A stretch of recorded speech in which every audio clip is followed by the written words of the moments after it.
দিয়ে আগে শুরু করি। সহজ টেন্স বলতে ফার্স্টেই আমরা শিখবো হলো প্রেজেন্ট সিম্পল এর বিভিন্ন ব্যবহার।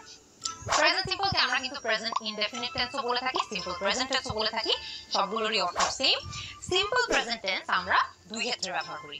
একটা কাজ যখন অভ্যাসগতভাবে হয়ে থাকে সেই ক্ষেত্রে আমরা সিম্পল প্রেজেন্ট ইউজ করি, এবং একটা কাজ যদি একটা ইনসিডেন্ট যদি একটা সাধারণ সত্য হয়ে থাকে, একটা জেনারেল ট্রুথ বা ফ্যাক্ট হয়ে থাকে, তখনও আমরা সিম্পল প্রেজেন্ট টেন্স ইউজ করি। এক্সাম্পল দেখেন, হি এক্সারসাইজেস, সে কিন্তু অভ্যাসগতভাবেই এক্সারসাইজ করে থাকে। এমন না যে সে অতীতে করতো এখন করে না, বা বর্তমান সময়ে সে চলমান অবস্থায় করছে বা ভবিষ্যতে করবে, এগুলো একটাও না। সে অভ্যাসগতভাবে রেগুলারলি এক্সারসাইজ করে। সো হি এক্সারসাইজেস, এটা আমরা সিম্পল প্রেজেন্ট টেন্সে রেখেছি।